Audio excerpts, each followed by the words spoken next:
Hello, this is Raziel Cohen with ndftraining.com, and today is going to be the first day that we're actually starting to modify the Glock 48.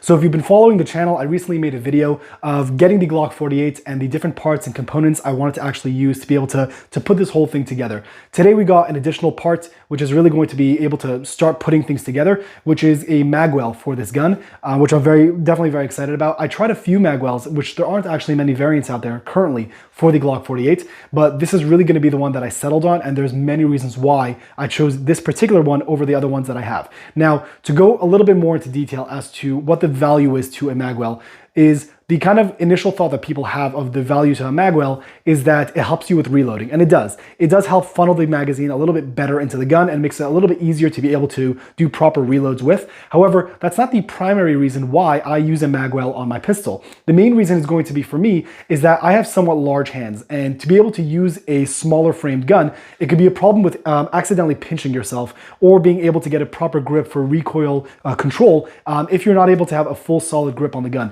For me, that's the main reasons why I never really wanted to buy a Glock 26, because it's pretty much a Glock 19 just shorter, and it makes it more difficult for me to be able to control recoil. Generally, if I were to get a Glock 26, I would still end up adding something to the grip to make it longer, which means I pretty much already have a Glock 19. Even my current carry Glock 19 is going to have a Magwell on it to help with my pinky stay on the gun properly, because the gun that fits me generally the best is the Glock 17, but that's going to be something that's very difficult to conceal carry day to day unless you really have your system down. So this Glock 48 actually works very nicely. There's a lot of different things I had to get over in regards to training, because now that the gun is a little bit thinner, you kind of grab the gun and expect there to be more meat, and when it's not there, you can have the gun tilt ever so slightly, which will ultimately affect your shooting. So it is something to consider when you get a Glock 48, if you're switching from a double stack to a single stack, making sure that you have that like dialed in properly so you can make sure you're still accurate with the pistol. So let's kind of go to the tabletop right now. I'll show you the different modifications we're going to do today on the gun itself, and kind of give you an idea of why I chose the Magwell that I did and how it might be beneficial to you if you're looking for a Magwell for your Glock 48, Glock 43X, or Glock 43. Okay, so we are now at the tabletop, and I want to speak about one particular part. We're going to speak about primarily the Magwell. So the Magwell of the Glock 19 and Glock 48 is somewhat narrow, but again, the main reason why I'm having one is because if I have a proper grip on my gun, just like that, you can see how far my pinky protrudes past that. So when it comes to being able to reload a magazine, it's not so difficult to actually pinch yourself right over there, which is just not very comfortable to be able to deal with on a consistent basis. So having a Magwell helps kind of protrude the grip length a little bit more, so it gives it a little bit more of a comfortable grip, as well as also being able to help with magazine reloads. So the one that I ultimately went with is this one right over here. So this one is from a company called Empire. They have their logo right over there, Empire, and they make this Magwell for the Glock 48. Now again, there are maybe 3 different companies that are making Magwells for the Glock 48, but I have not seen one work as well as this one, and I'm being very picky about that, because if this is going to be a carry gun for me, I want to make sure that it's as effective as possible for the purposes I'm trying to use it for. So I'm going to be comparing it to a different magazine well to show you the difference and the reason why I went with this one and why I'd recommend this one over the other ones that are currently available on the market. So the first thing you'll notice over there is that this like front lip protrudes a little bit more, so that when it's actually attached to the pistol, you'll see that it actually protrudes a little bit more, so your pinky really has a shelf to be able to sit on. I am going to install this, you'll get a better idea, but I want to compare this to another one very shortly. So I'll move the gun aside for a second. You'll see how they all pretty much attach the same way, where this will go into the back recess area, the back port over there of the gun, and it's going to sit in there, and when you screw it in, it tightens up and it just locks in place, and it's worked very well. It also snaps in, so you attach the front part first and then you lock this in, so it really holds in properly. And you can see for the front of the Glock, there's a little bit of a lip over there, so when you do that, it actually sits inside very properly. Now, here's one of the bigger reasons why I went with Empire as opposed to the other brands that are currently available. The first thing is, if you see me put in a magazine, so as if we're doing a reload, and the magazine is sit flush, you can see how there's a little bit of a protrusion over there. It's still protruding a little bit. The reason why that's super important is because if you end up having a malfunction and need to tap rack, you want to make sure that you're actually hitting the magazine and it has as much area to seat as possible to make sure that you're actually dealing with the malfunction. unlike this one as an example. So here's another one that I purchased to be able to try to sample it out. When I put this into the gun, you could see how it's flush. It's all the way flush to the point that if I bring it up this way, you can see how there's barely any magazine, if any, actually being able to protrude. So since the gun is again very small and the magazines are very small, when I was tapping to be able to do a clearing of the malfunction, I noticed that my hand often would be hitting the outer parts and not the magazine itself, which didn't help with being able to make sure I'm able to hit the magazine properly. As well as also for stripping, you cannot strip the magazine out if you wanted to, because there's a very, very tight fit to be able to do that. Now, that might be something you want, but for me, I'm trying to look as practically as possible for what I'm able to use, where you're able to still be able to have enough magazine protruding, where if I'm able to tap it, I know it's the magazine that's being tapped, and I still have enough, at least more of a grip area of where I could actually grab the magazine from to be able to remove it from the gun. Now, another thing you might not be able to notice immediately is that this one over here, which is not the one I went with. This is the Empire one. This is another one over here. This one is actually thicker than what this is. So for concealed carry use, if you're looking for as low profile as possible, then this one is actually going to be significantly thicker. Even though it might not look like much, it makes a big difference in regards to concealed carry than this one. This one is definitely more narrow. It has more of a protrusion forward, but that's fine because that's going to be under your shirt anyway for concealed carry, while this one is kind of more of a beefier design. Now, again, that might be something you're looking for, but not for me when it comes to concealed carry use. I want to be able to have as thin as a profile as possible while still maintaining all the features that I need for it to be able to work. So again, these kind of both work in the same style, where this one has the same kind of block as that. You just tighten it up in place. But again, for the shelf of this one, which is not the one I went with, you could see that the shelf is still there. It still works probably fine. This was actually significantly harder to be able to install, not gonna lie. But it does have a shelf for what your pinky was. It's not as noticeable as the one from Empire, which again, I really do like and really enjoy. And again, this one for practical use, I think was working a lot more effectively than what the other one is. So let's install this into the gun. We'll see what that looks like as the finished product, and then we'll continue from there. So for the installation, what I noticed works best is I put a little bit of that back area into the gun, and then I make sure that it rocks forward into the front. So now it's rocked forward. So now there's that little gap over there. You just push it back from the back, and then it seats in place.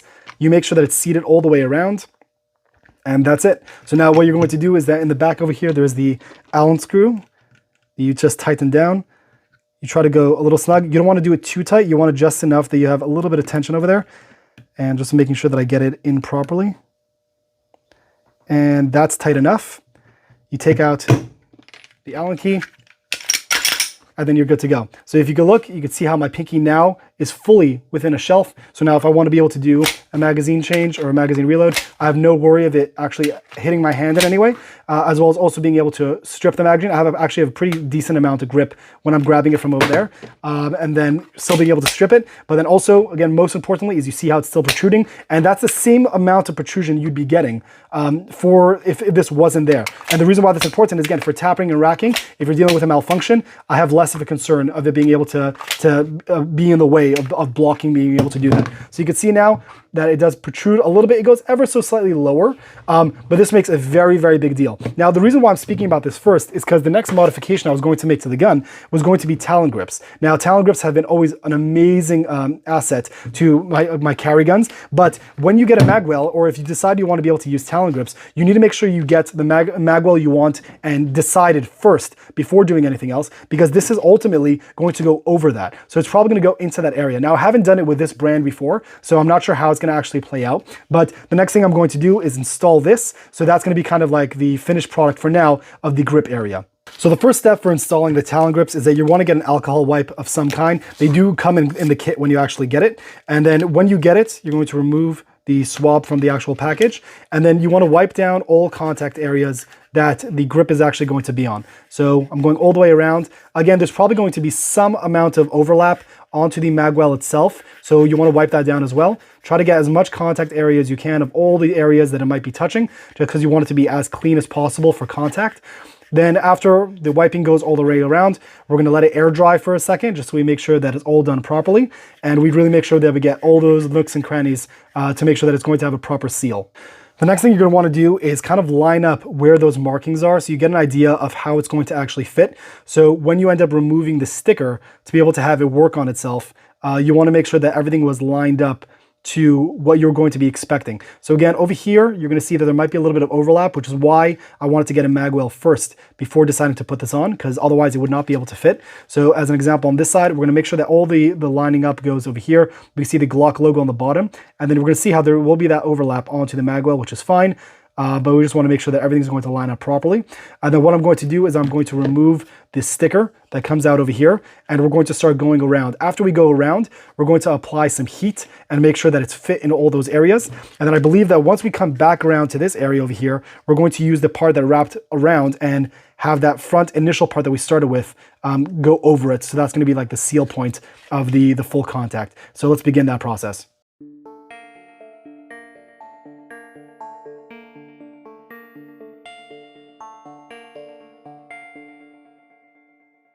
We're not just done yet. Well, we did get the basic wrap all the way around the gun.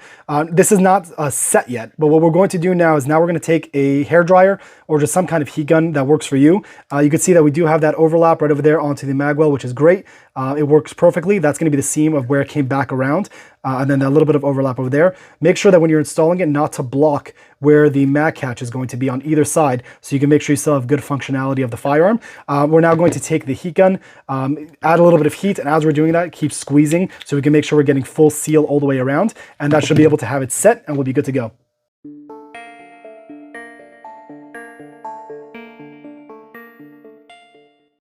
So we finished installing the grip. So you can see how now the Magwell and the grip work really nicely together. Again, I'm very, very happy with this Empire Magwell. It works really, really nicely. It helps feed the magazines in very well. It also gives me an additional shelf where I can feel a lot more comfortable for the way magazines are going in. And it's also good to know that it works well with the Talon grips, which is going to be a standard on most of my pistols, to be able to get all the way around and really have a nice fitment all the way around. It doesn't affect the Magwell at all, and it works overall very nicely. So now we're going to finish putting all the parts back together. We have this, which we removed to make sure that we could get it done properly and safely. So reinstall that over the gun. And that is the first part of the actual installation. We definitely have a few more things coming up. We already did show the flashlight that's going to be in front as well. We're going to switch out these sights, just as a reminder for those who might have noticed. This is the stock sights that came on the gun. I just flipped the rear sight temporarily because it helps with having a more clear front sight picture for when you're being able to focus. So before I actually get proper sights on the gun, which I do have, that's usually what I'm going to be doing to install. And then the second thing would be, besides for suppressor height sights, which is going to be coming next, we're going to definitely have an optic and other little accessories here and there, just to be able to make sure that this gun functions as best as it can for concealed carry use. So if you're interested in what the gun is going to look like at the end, if you want to see more of this project, feel free to subscribe, follow the channel to be able to see more of the upgrades coming up in the future. This is Raziel Cohen with ndftraining.com. Thank you for watching.